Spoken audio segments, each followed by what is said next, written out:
Hey, everybody, and welcome to the Paranormal Portal. I'm your host, Brent Thomas, and these are the Night Terrors. You are now tuning into the Night Terrors here on the Paranormal Portal. And if you're new to that and you're not sure quite what that means, the Night Terrors are a shorter format Paranormal Portal episodes that are just geared around ghostly encounters and such. So lots of fun. I love doing these shorter format shows as well. In fact, I'm experimenting with some ideas of doing many shorter formats across other platforms as well, but I'm not quite sure, nothing concrete, but I'm always trying to think of how do I expand the portal? How do I keep doing it in ways that are going to appeal to new listeners or catch new attention? So that's one of the things that I'm working on, but I can't say too much because nothing's actually concrete now, but suffice it to say, it might have something to do with TikTok. Might have. It might not, too, but that's all I'm going to say for now. But anyway, welcome to the show, everybody. Still, the phones are not working. I don't know what the hell the problem is. It's perplexing, but it's weird. It's always weird here on the portal. I don't know of anyone else that's having trouble with this platform except me, which is probably not a good thing actually. But, I don't know. What do you do? I'll keep looking into it as the days and time allows, of course, because your involvement on these shows is really paramount and key. And I love having the opportunity for you guys to reach out during the shows and be a part of the episodes. But as of tonight, it's not going to happen. I don't know. I'm not sure. I'll keep working on it, though. I promise. I do promise. Now, there's of course, we're going to have the ghostly encounters that we always cover here on the Night Terrors, and I got several of them ready to roll for you guys, but I also got an unboxing tonight, so hopefully this should be fun. I got a package in the mail. I'm excited to go through it, and we'll see what it is together, but I actually know kind of what it is, but we'll explore it as well. So that'll be just after our last little intro here, so I hope you're ready, because it's time for bed.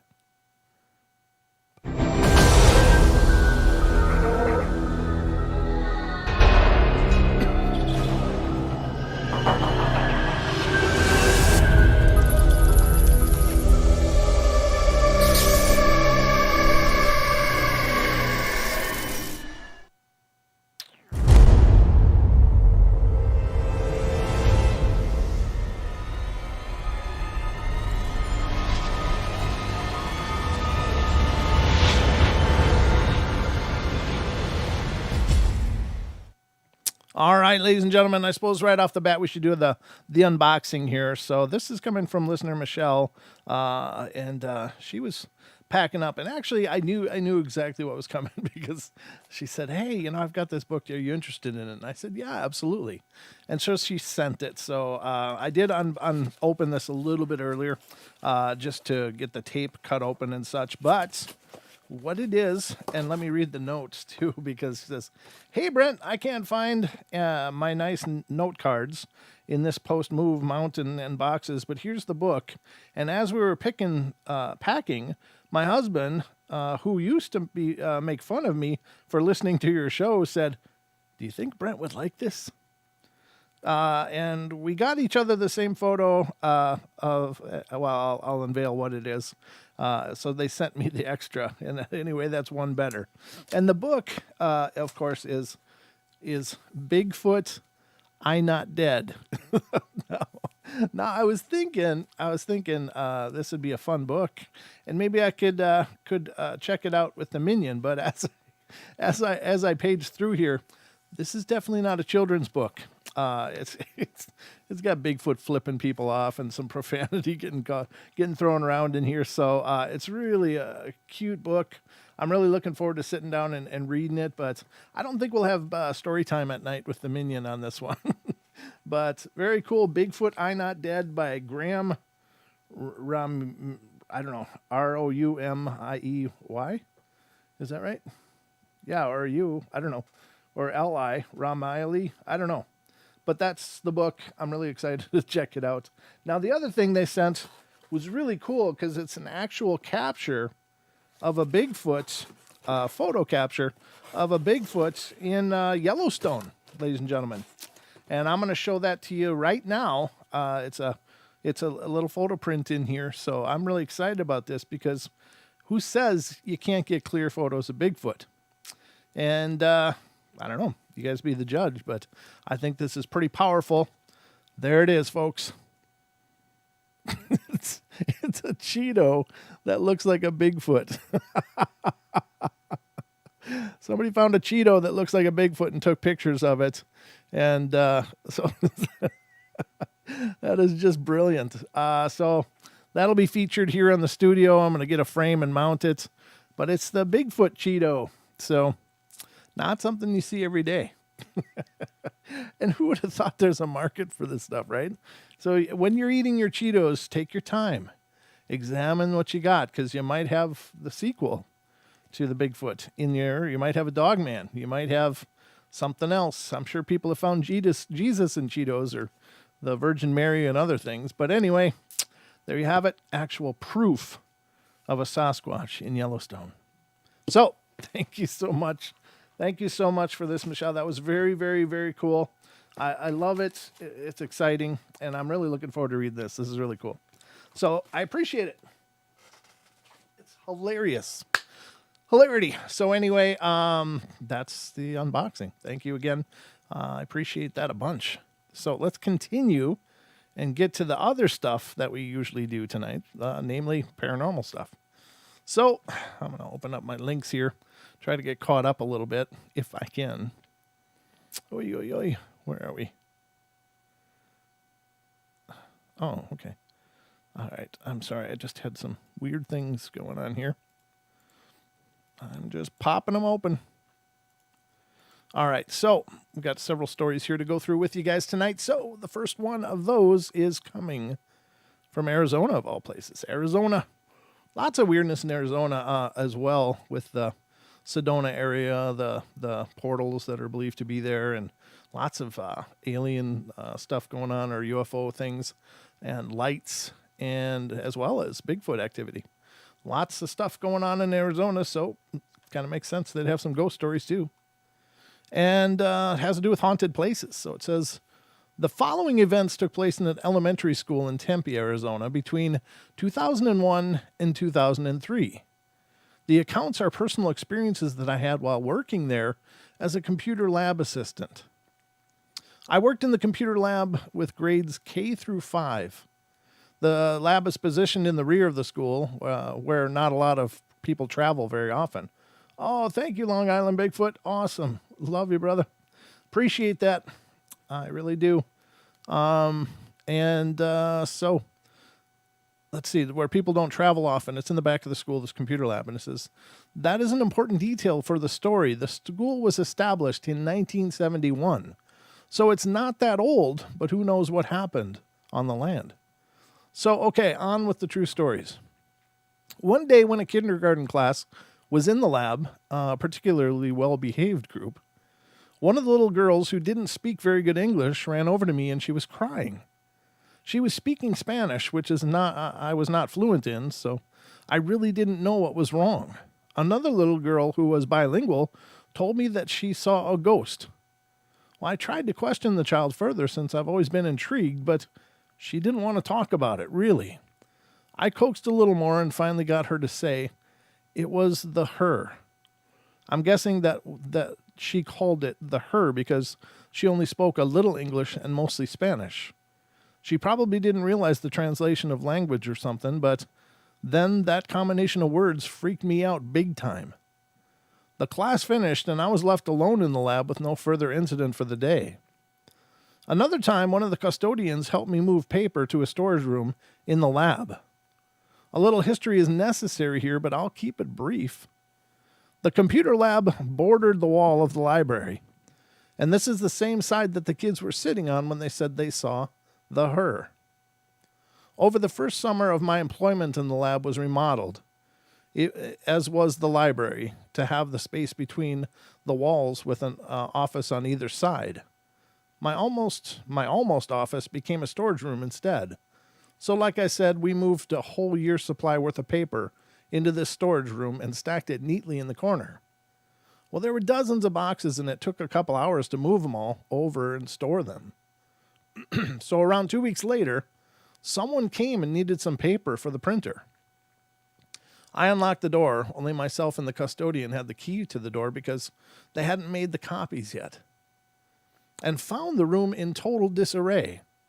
Paper boxes were moved around into weird, nonsensical positions, and some were even emptied onto the floor. For example, 3 boxes were stacked on the opposite end of the room on their sides. Several boxes were crammed onto the tiny server table, etc. Nothing like the way we had left it. Well, I contacted the custodian, and he swore that he did not go into the room. And I believed him. And I didn't see why he would trash the place even if he had. Another incident happened when I came into the lab early one morning to start up the computers. I noticed something in the middle of the room on the floor. I turned on the lights, and it was a pyramid-style pile of sand on the floor. I called the custodian and asked if my room had been serviced the previous night, and he informed me that it wasn't scheduled until the current night for cleaning. I asked him if he could come over and vacuum real quickly because there was sand all over the place. Well, he came and looked shocked and said, "Wow, there is sand all over the place." Now, the funny thing is that after the sand was vacuumed from that spot, he went around the surrounding area and there was no clank of the sound being picked up by the vacuum. There was no clank of the sound being picked up by the vacuum. I don't know what that means, but it was as though someone had emptied all the sand in the room into a small pile in the middle of the room. Oh, okay, so they weren't hearing sand getting vacuumed up all around, just in that central place. Usually when the lab would be vacuumed, it would be very clinkety sound since it didn't get vacuumed but a couple of times a week and it was heavily trafficked. One final incident, and the most significant in my mind, happened when it was time to film the students for their student council advertisements. It was my job to record them and upload them onto the closed circuit television. And it was somewhat new use of the technologies at the time, so I filmed all the kids without incident, usually taking them in small groups, and there was one kid left that I had to film alone, a 5th grader. I filmed her speech without incident and remarked on how well I thought she'd done on her speech. It was really one of the best I've ever heard a kid her age give. So when I was editing all the film to go onto the television system, I got to her recording, and midway through the shoot, the screen went black with a booming sound as though something hit the camera. There was a muffled noise, almost like the tape was old or something, although the entire tape worked perfectly except for those 20 seconds or so. It was almost like you could hear a static sound building up, and then some sound like if you whip a taut wire. You know how it makes that ting noise? I don't know if this person's coming up with their descriptors here, but it's a T-I-N-G-E, tingy noise? I don't know. Well, I slowed the film down using my cheesy program and did a frame-by-frame advance on it.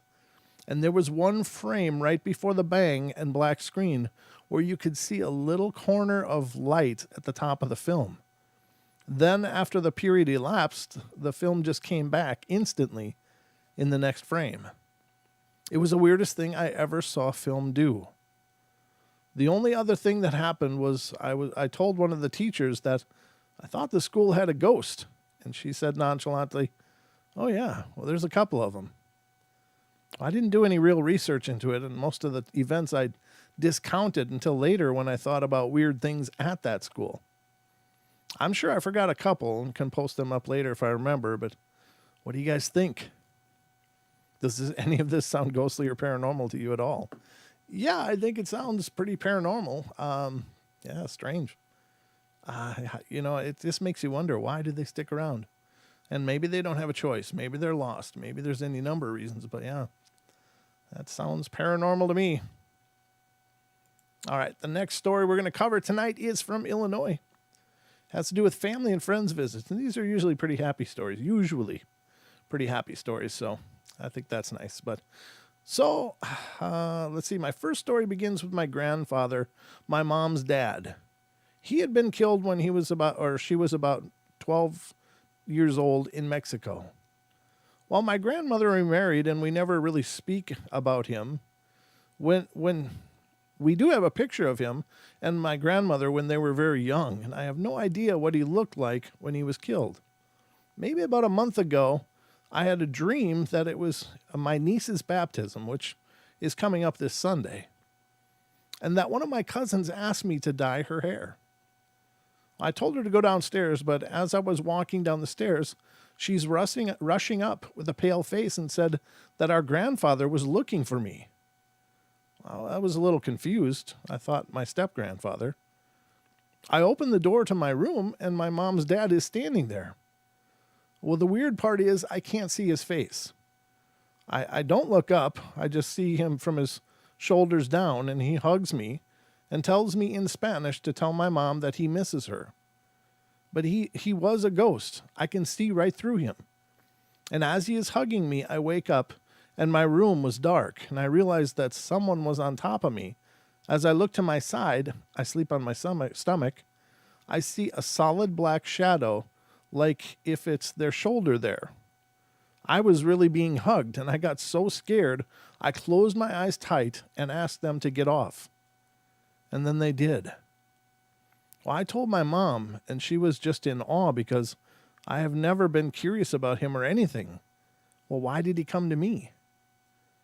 About 2 days later, my mom told me that she was in my sister's room the day I had the dream, which is next to mine, and she was looking out, sitting on her bed on the phone when she saw something black run out of my room.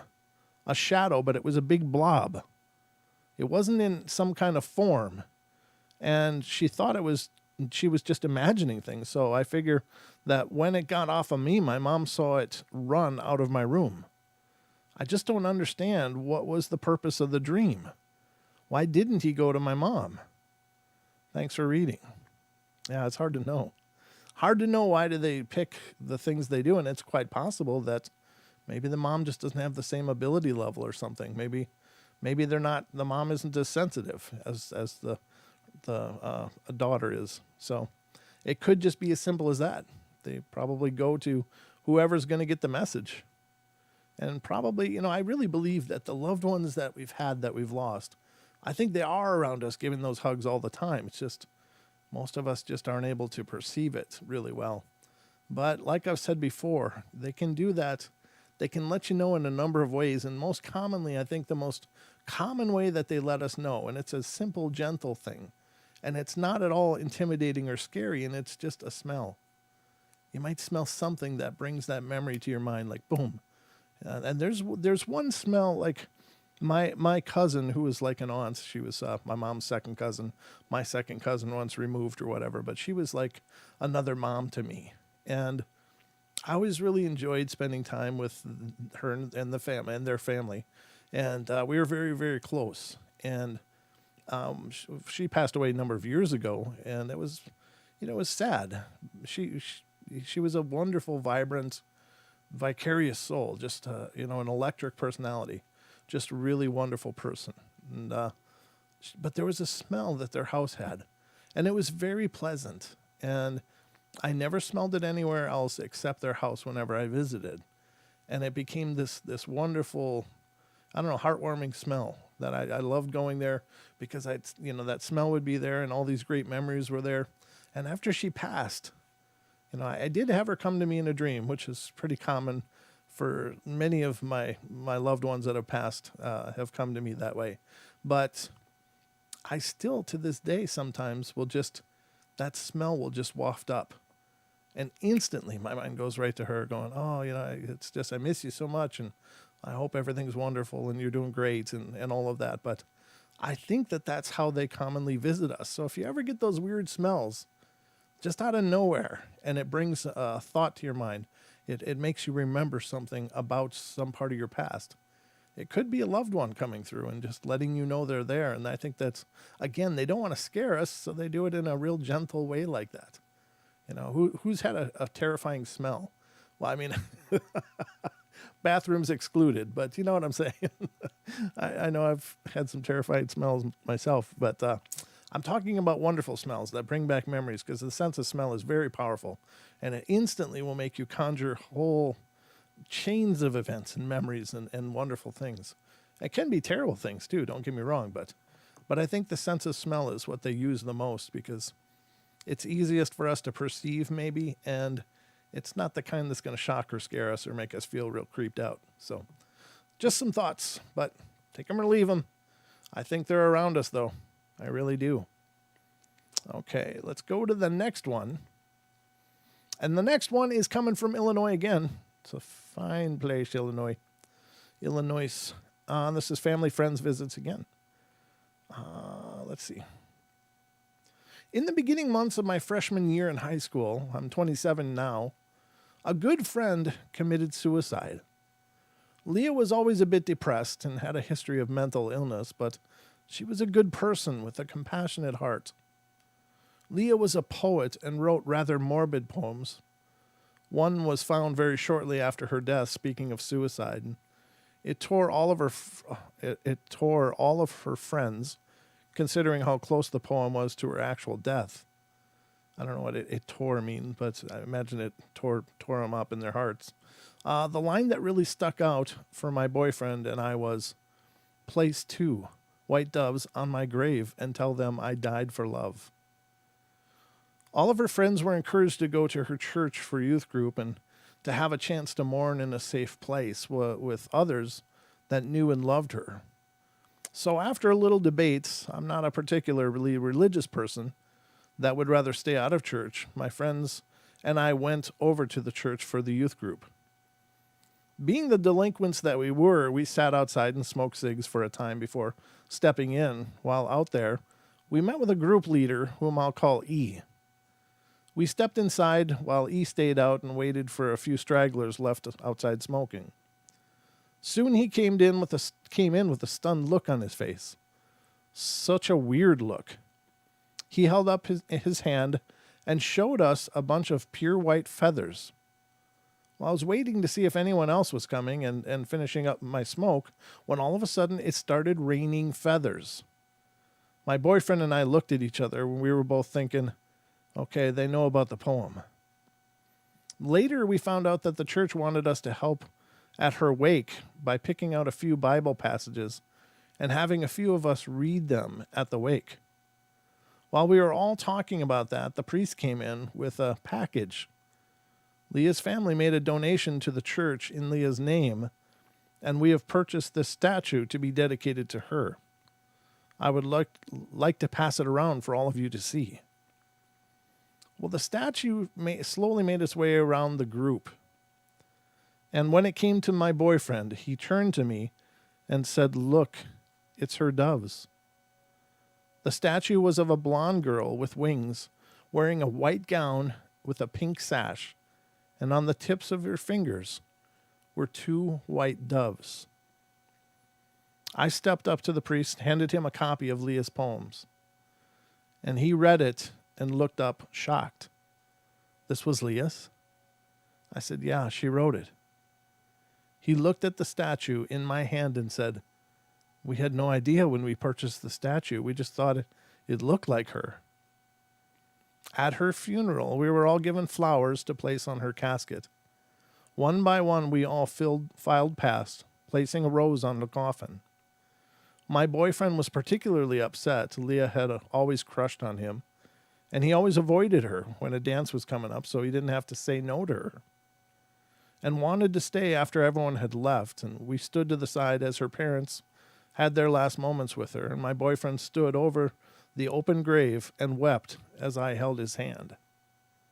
As we walked away, the wind kicked up, and as I looked back, feathers were floating towards the grave. Wow. Very, very powerful.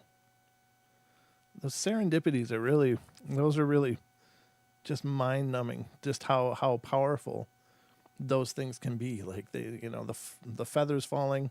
Again, you have to make a leap of faith that what is being told in this story is legitimate.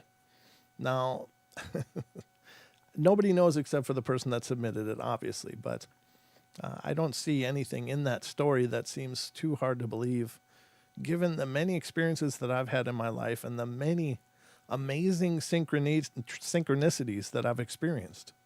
I've seen exactly those things many, many times where one thing ends up to be involved in another thing, into another thing, into another thing, or one symbol repeats itself through so many different parts of my life. And it's powerful. It's an absolute powerful thing.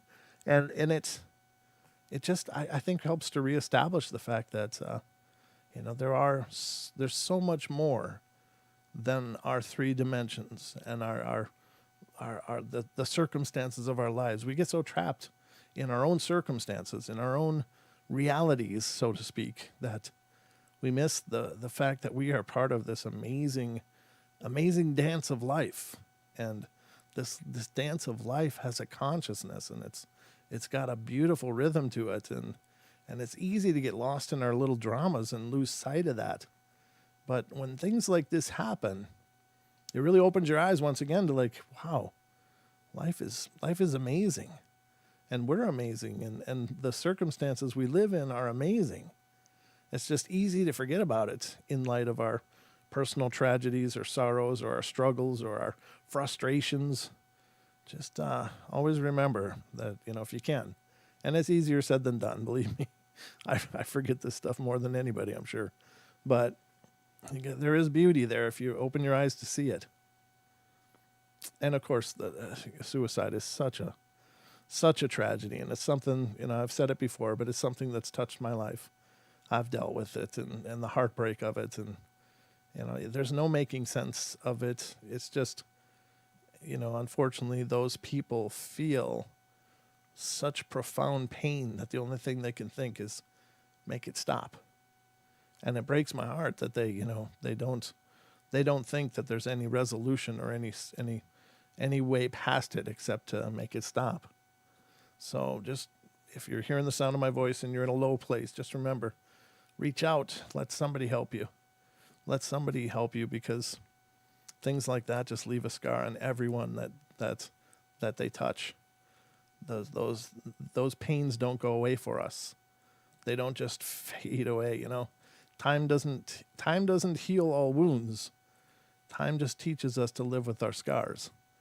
And it's never not painful. So, if you're hurting, please let somebody help you. Okay, I'll move on. All right, the next story we're going to cover comes from New York. New York. All right, this is poltergeists.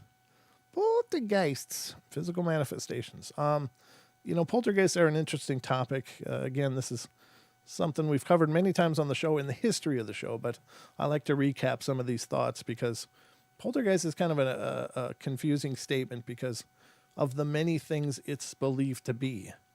Some people believe it's a manifestation by a living person, usually a prepubescent or pubescent girl going through the puberty changes, and somehow they're able to create a separate personality that has psychokinetic abilities, and it's these grand ideas of manifestation, and it's possible.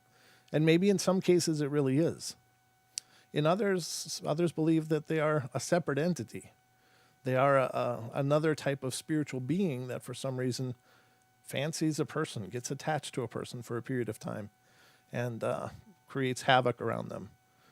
And it's up to you what you believe they are. I don't pretend to know, but I tend to believe that they're probably more likely a separate spiritual entity, because it seems to me a pretty extreme situation that a person could have the abilities to move things around them subconsciously or whatever, and then not have that ability suddenly and just be normal, Now, they were never directly or consciously in control of the ability, but if it's in there, that's exciting, and maybe it is possible. But it just seems to me that the energy and the activity around poltergeist hauntings are extremely powerful, extremely charged, and they're second only to demonic type of activity. If the other thing is the misuse of the word poltergeist. Oh, my cereal bowl moved. It must be a poltergeist. Oh, my keys fell off the counter. It must be a poltergeist. Well, poltergeist doesn't mean just because something moved, it's a poltergeist. There are, I think any spiritual entity has the potential to affect the physical, our physical anyway. Could be former living people, could be non-human entities, could be any other type of manifestation possible. But I think they can influence and move things. So just because something has moved, doors open and shut, whatever, does not necessarily mean it's a poltergeist. It doesn't mean it's not, but generally poltergeist activity is extraordinarily profound and ongoing, very active haunts. So anyway, it can build to that. But anyway, that's my thoughts on poltergeists. But it says recently, blah, blah, blah, blah, blah. Okay. It says I recently shared my first story called The Visit, but this next story describes things that happened after that story. Now, I don't know if some of these occurrences were caused by the same ghost or entity, but I know for sure most of them were not. How could you know that? Okay. When I was around 4, I had seen an apparition of a man in my bedroom. And later I came to believe that it was my grandfather on my father's side, whom I had never met. After this, things got very weird in our apartment, and these events took place during the 1980s. My parents have never seen anything, and I had not seen another apparition until I was a teenager. On a regular basis, we would hear footsteps coming up the stairs, the sound of keys outside the front door in the hallway, but nobody ever came in. Countless times my mom said she would be in the shower and hear the front door open and close and someone walk into the kitchen. She would call out my dad's name and get no answer. And when she got out of the shower, there was nobody home. My father would sit up and watch TV at night, and while my mom and I were sleeping. And he said he would hear the dishes clanking and moving around in the sink and in the closet. I used to feel someone sit at the foot of my bed sometimes, and I was sure that I'm sure that is what it was because I could feel the sheets tighten down by my feet. Being afraid of seeing another ghost, I slept with the covers over my head every night. So I'd just lie there, very still, until it went away or I fell asleep. Our living room floor made a very distinct creaking sound when you walked across it. Many times during the night when we were all in bed, we would hear the floor creaking. As the years went by, my parents got used to it. My father even named him George the ghost. George. And I was still young, and the idea of having a ghost in my house really scared me. Yeah, I wasn't uncomfortable living there. It just made me uneasy at times. Mostly whatever was in the apartment focused its attention on me. One night I remember being jolted out of a deep sleep by a sharp poke in the middle of my back. It was so real I could actually feel the tip of the finger in my back. This happened another time when I was standing by the sink washing some dishes. My father was working and my mom had aerobics class, so I was alone in the apartment. I must have been around 11 or 12, and I was washing the dishes, and to my surprise, was poked so hard in the back that I gasped and spun around really fast. There was nothing and nobody there. I was so terrified that I just shut the water off and ran to my friend's house. I'm going to stop here, but I'll post another soon. I have tons of them as I lived in this apartment for 14 years. Wow. That's pretty powerful. 14 years. Man, I guess there's more of that same person. I'll just leave the rest of them alone. I was thinking of pulling up the other ones, but there's like 8 other ones by that same author. So we'll get to them eventually.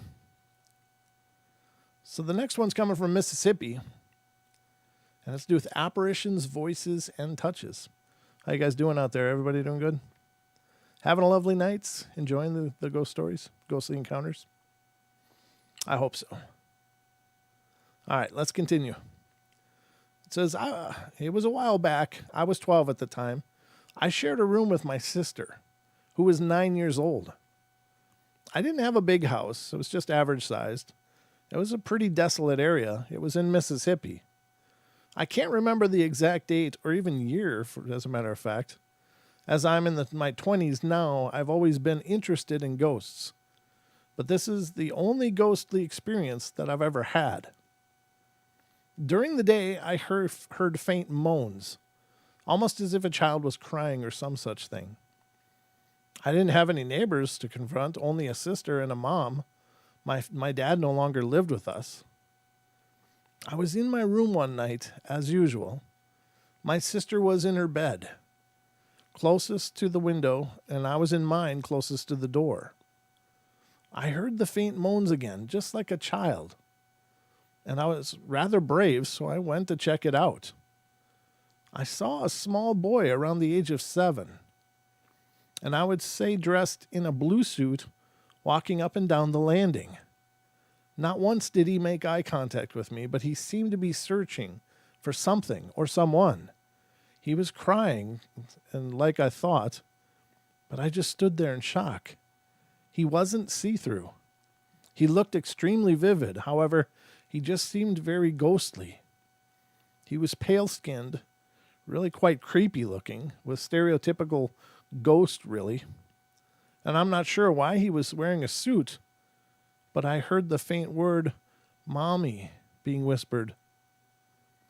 I hear his mom died in this house, in that room, and his name was Thomas. When his mother died, he had nobody. He didn't know what to do because he didn't know anybody was coming for him. He didn't know to call an ambulance or call for help, so Thomas just left her there. He went looking for somebody, and he found nobody. A few weeks later, he died too, and went back to the house. I went back to my room still in shock. I was shivering and hid under the bed sheets. My sister stayed in deep sleep, and I never told anybody. There was no point, as they wouldn't even have believed me anyway. That's weird. That's a whole lot of, a whole lot of history, I guess. I don't know. This person must have done some research or something. There's no idea where they came up with the narrative for this. Maybe they already heard that. I don't know. That's pretty horrible. You got to wonder, if there was no eye contact, nothing, is that just a residual? Is that a residual imprint? And I don't know, because there's no interaction really. It's just noises and an apparition that doesn't seem to be reacting in any way to the person watching it. But how tragic. Oh, terrible, terrible, sad story. Little kids. Oh. All right. The next one is Ohio. How are we doing for time? 7:30. We got lots of time. Good deal. I'm just checking the chat. Have I missed anything? Nope. Nobody's tagged me, so I guess I'm doing good. If you want my attention, please do the @Paranormal Portal. At least that orange helps me to see, or that yellow. The yellow box helps me to see that's something I need to pay attention to. But if y'all are good, fantastic. Okay, let's continue. This is Ohio. Apparitions, voices, and touches. This is back in my junior high days. I loved school. Like, it wouldn't be there the next day. Needless to say, I never wanted to be sick, blow off a day, or even go on vacation. Yeah, I was a geek, but one of the cool ones. Weren't we all? So one bright, shining April day, I woke up with the flu. I was heartbroken that day that I had to stay home from school. The entire day went without disturbance and went quite well, save for the constant retching I was doing. Yeah, that's horrible. Ugh. The flu is brutal that way. My mother decided that I needed to put a meatloaf in the oven for her. When I did, I kept seeing this figure coming up the stairs at me. I got really scared and ran to the couch into the living room and hid under the covers until I fell asleep. Since I had the flu, as most of you know, a fever usually breaks out, so I must have got hot and kicked the covers off. When I did, though, I woke up a little, that state of I'm conscious, but I'm still a bit asleep state. Yeah, that's what I was in. Well, in the place I live, it's cold up until like the end of May. So it was a bit chilly in the house, and all of a sudden, it felt like someone had come over, sat on my feet, and proceeded to put my blanket back up on me and rub me as if to keep me warm. Now, I swear to you, I was home alone. I woke all the way then. I woke all the way then and just laid there waiting for my mom to get home. I was creeped out, but the next day I felt better and could go to school. I don't know who the spirit was, but I thank them every day for making me feel better. That's interesting. There was that's kind of a very interesting story because it almost seems, what it seems like is there like a grandmother figure, or is there some part of the family that's passed on that's stopping in and checking on this child when they're sick. There was an episode, and I think it was Celebrity Ghost Stories was what it was, and it's very interesting. What the person was, I think originally from Europe somewhere, but they were training. I think they were an ice skater, and they took a nasty fall, and I don't remember all the details. It was a male figure, but he had a grandmother who was a very well-renowned doctor, but she had died years before. So he had this devastating injury, and it could be a career-ending injury. And he was devastated because I think he was training for the Olympics or something at that point. But, and I'm really paraphrasing this, so if I don't get it absolutely correct, don't be mad. But the details are pretty right. So anyway, he they couldn't really do much for him, and they were like, oh, this is kind of going to be it for your skating career. But he's like, no. Well, he got sent for physical therapy and things like that. And he said he showed up at the place, and it was always weird when he got there because it was like nobody else was there. But then he was waiting, and this older lady would come through the door and take him back to her room, and she would stretch his legs, just this constant stretching of his legs all the time. And I don't remember what part of him was hurt, but it was something that would totally end his career. And that was what they did, is he would go in for an hour or so and go through this excruciating stretching exercise. He said it was just really tough, but he got through them. And over time, he was going back, and the same woman would be there waiting for him. He would go and get these treatments from this person. And he ended up making a full recovery. And so after all of these treatment sessions, it was like he went back and was skating and stuff, but he's like, I got to go back and thank them because they really saved my career. And he was like, it was, if without these people, I would have been done. And so one day he went back and he said, I just wanted to come back and thank the therapist who helped me. And the person was like, well, who was it that helped you? And he described the woman that always helped him every day, was waiting for him and would pull him back in the room. And they were like, well, nobody works here that looks like that. He goes, yeah, it's just right back in that room. And he pointed to an area right off the waiting room. And they were like, we don't use that room. We don't use that room at all. All of the patient areas are over here. That's not used for physical therapy. And he was just befuddled and perplexed, and nobody knew who this woman was that was appearing every time he had to show up for his sessions. And come to find out, it was quite a while later, and I don't know if he never saw his grandmother, that he was, that was such an amazing medical practitioner, or what the deal was, but it suddenly became clear that the person that was treating him and bringing him through this intense therapy sessions was potentially his grandmother, and was able to work back an injury that should have been a career-ending injury back to 100%. And so again, is it true? Well, this is a person that's already, they're already got a degree of fame from their Olympics and other career of skating and such. Why would they make that up? Why would they put that out there? And it may, for some people, it might be, a risky move to acknowledge that they might have had a ghostly incident. But this person swears that that's the case. I can't remember who it was.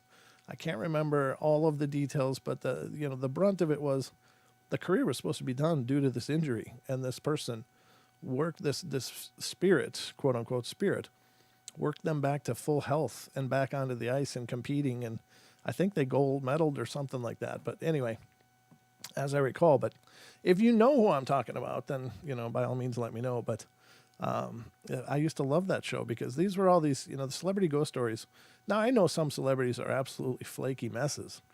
And, you got to take it with a grain of salt sometimes. But this person came off as really, really clear and credible and had some amazing things to share. And I thought it was a really neat experience because it's almost like a divine intervention. It's almost like these loved ones can become guardian angels of a sort. And they can actually intervene sometimes and correct some kind of horrible wrong. And that's really cool. Now, here's the rub. Why doesn't everybody get that, Why doesn't everybody have those kinds of experiences where some amazing sign and presence, from the other side comes and makes things right? And I don't know why. I wish I did. I wish I knew what was the special deal about this person making a recovery, and then so many other people have career-ending injuries, and that's it. They just lost their career. I don't know. But I think it's pretty cool. I dig it. I'm just looking. Did anybody else have any idea who I was talking about? No? Nobody else knew either? Okay. Well, it's an older show now, but I believe it could have been a gymnastics person, but I'm pretty sure it was a skater, as I recall. But anyway, hi, Paul Holland from Brisbane. Good to see you. Thank you for stopping in, and good to see all of you guys here. Of course, all of our regular family that's always here, but I'm looking. Sander Piper, hello. I think that's a newer name. We can't remember either, Farm says. Thanks, Farm. It doesn't, it's funny because it's not always, the details really don't matter. What matters is that there are stories of these kind of interventions, and I think that's what's cool. Is, somebody intervened and made it right. Yeah, it was a skater, I thought. And it was from Celebrity Ghost Stories was where I heard it.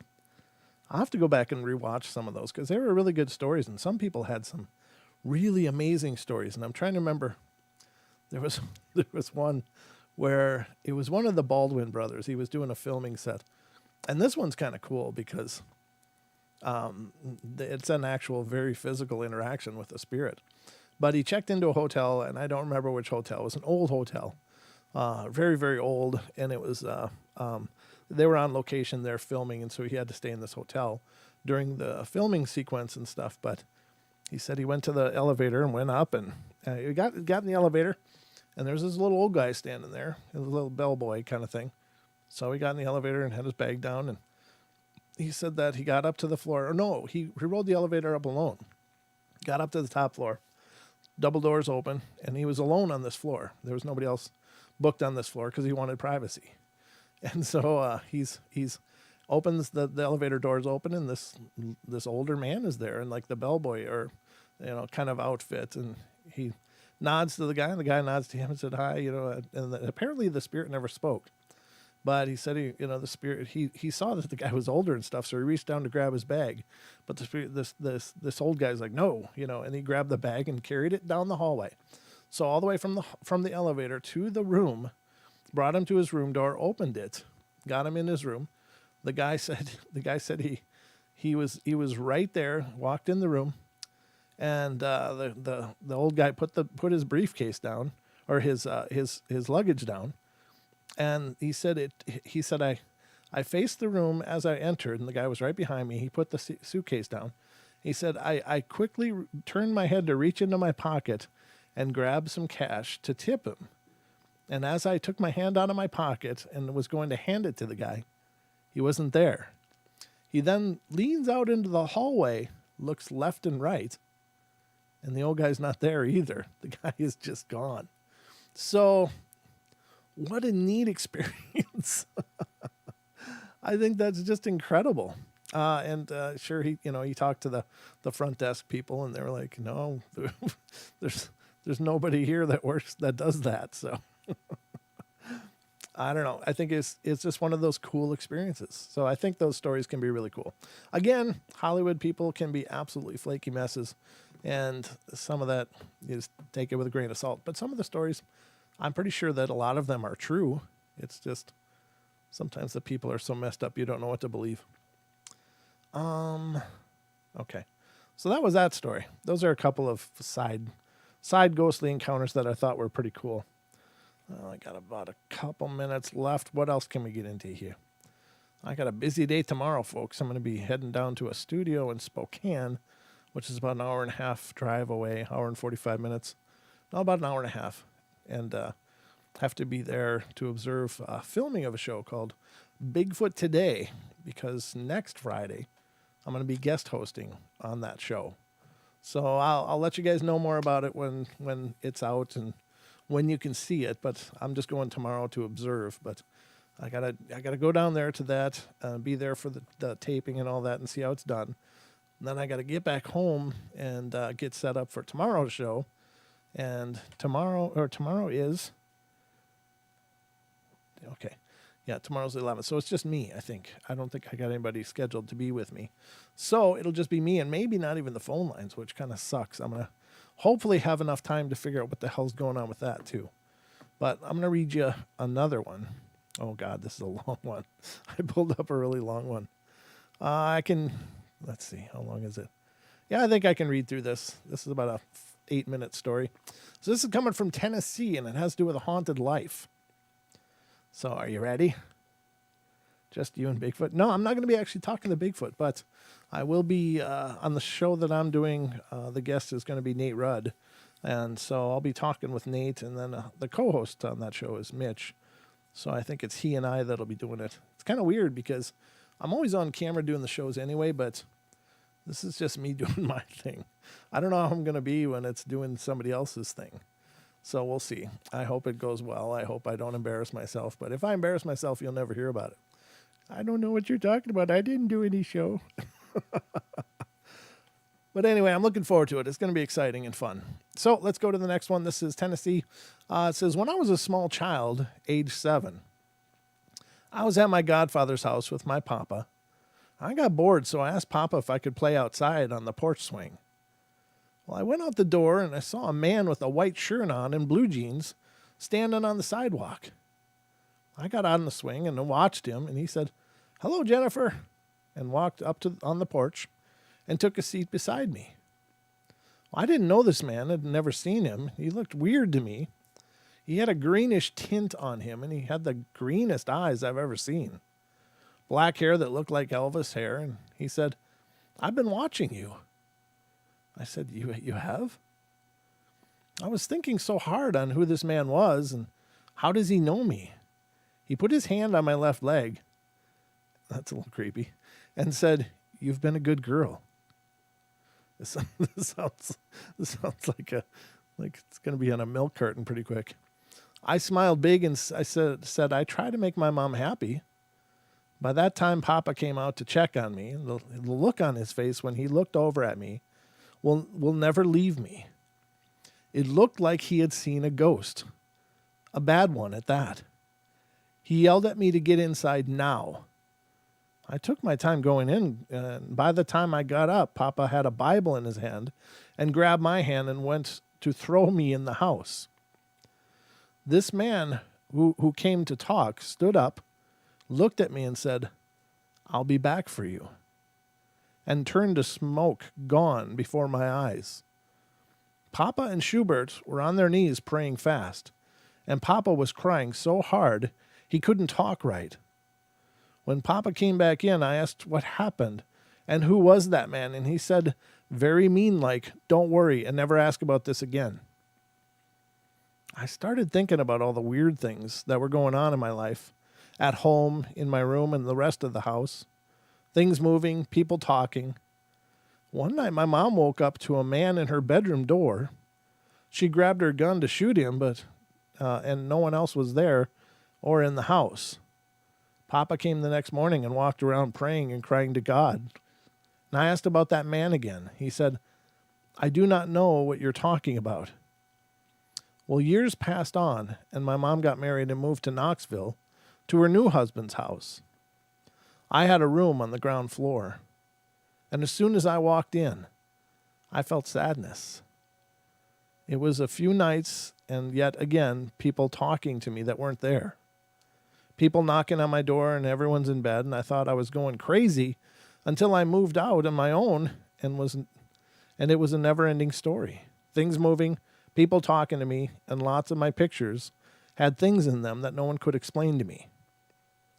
It was July 25th of 2002, and I had an okay night. I thought I was going to have a good night's sleep, and I went to get into my bed, and as soon as I closed my eyes, there was that man, but this time he had a navy blue jacket on, and he was in my face, moving so fast I couldn't see him. Just a black swirl. His eyes were so green, and they glowed. He stopped and laughed at me, and then pulled my hair and slapped me in the face. I tried to scream, but I couldn't move or cry. I was helpless. I came to with my husband yelling, "Oh my God, Jennifer, are you okay?" I jumped up crying so hard I could not breathe and yelled, "Did you see him?" And he said, "Who?" I said, "That guy." He said, "All I saw was you cover up, and then your body was shaking and you looked like you were stroking out." I told him what I had seen and what happened, and he said he did see my hair move like it was being pulled, but he said he was scared because I was stiff like a board. I couldn't sleep, but I dozed off some time in the night.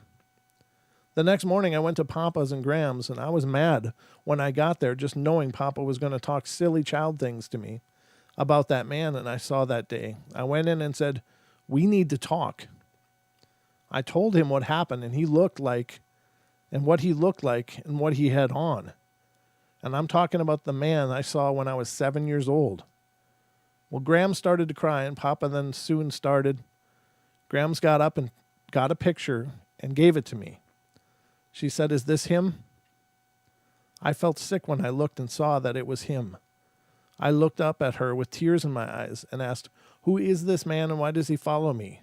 And how do things to me that I can't explain?" She said, "Jennifer, it's your grandfather." I was lost. Papa was my grandfather. She said, "No, he's your step-grandfather." And that's when she told me it was my mom and uncle's real father, and he was evil. He was killed by my great aunt when he came from Alabama, where they were at, to get to my mom.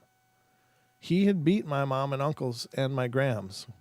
Graham sent my mom to Loudoun County to get away from him before he killed her. Well, he has been dead since July 25th of 1979. And I asked Papa why he didn't tell me, and why did he make me think I was crazy all these years, and he said people are mean and would think that you are crazy if you told them. Plus, I didn't want you to know. Frank is the name of the evil man. He said Frank has followed you since birth, and why, I don't know. Maybe because you look so much like your mom. Years passed, and still to this day, even my kids see people walking by, water dripping on you, and no water to be found. And I've had a child call me mama all the time, and I know there's evil that follows because I can sense these things. I have my houses blessed, and it goes on. I am haunted for life. I will live in fear for the rest of my life, and I even went to 3 doctors, and I'm not crazy at all. My papa said I have a gift, but to me it is a life of fear of the evil ones that follow. I've done all I can not to fear, but I fear what you cannot see, and I fear what he will do to me or my children next. Frank even killed people in his waking life. My mom told him while he was laying there, bleeding to death, that she would forgive him if he would pray with her, and he laughed and said, "It's too late. I sold my soul a long time ago and then died." This is a true story and still goes on. If anyone knows anything I could do, please help. I am so over fearing the dead. Well, that's pretty heavy. Again, sounds like a movie. Could it be real? Yeah. It could be. I don't know. That's a tough one. I don't, the hard part is that I can't know for sure if stories like that are real. I'll tell you that as I read them, it sounds really, really scripted. And maybe that's because I've seen movies that, are similar to that. I mean, it's kind of the Poltergeist part 2. You know, the old preacher guy showing up like he's the beast. So, I don't know. Believe what you want. I mean, is it possible? Sure. There is evil. There's evil spirits. There's dark things. Could they do these things? Yeah. Everything that she mentioned is not things we haven't heard before. It's just all so much in one story. Now, the part that sucks is I know I'm haunted. It's just this resignation of this is my life. This is all I can hope for. And it's like you always have power to liberate yourself. You know, you can always be protected or gain protection. And most of it is just within you. And the fear. Being afraid is a surrender. It's never, you'll never find powerful resolution by being afraid. It's just going to cause you to feel weak and feel at the mercy of some other force or control. So I don't know. It's, you know, again, I can't represent that as true. I will say it's represented as true.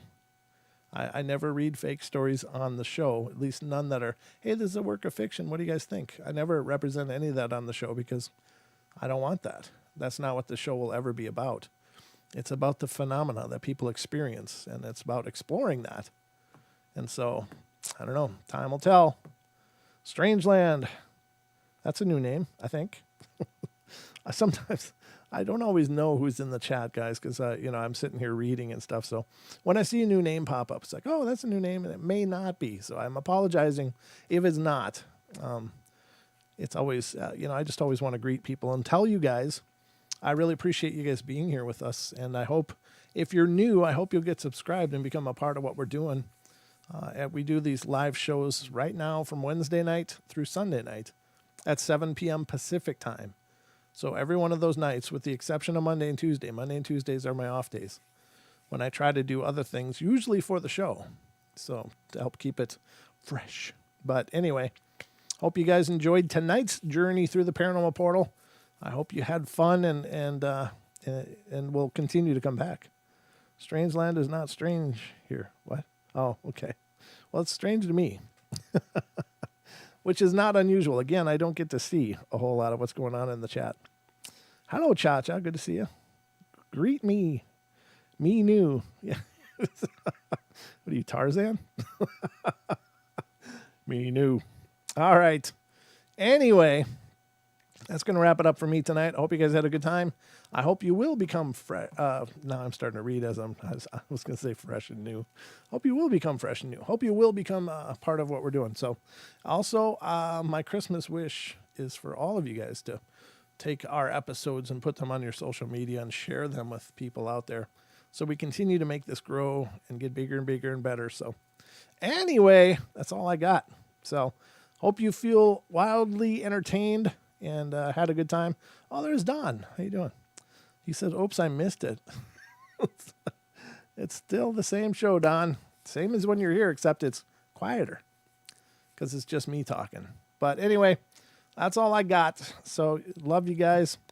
Be good, be kind, be nice. Take care of each other. Help each other out. Find the magic in every day and remember to laugh as much as you can. And that's all I got for you. So take care, everybody. Be good, and I will be back tomorrow night at 7 p.m. Pacific Standard Time right here on YouTube. So get subscribed, hit the notification bells, and then when we go live, hopefully, if everything's working, you'll know it, and you can come be a part of it. So anyways, take care. I will see y'all soon, and sweet dreams.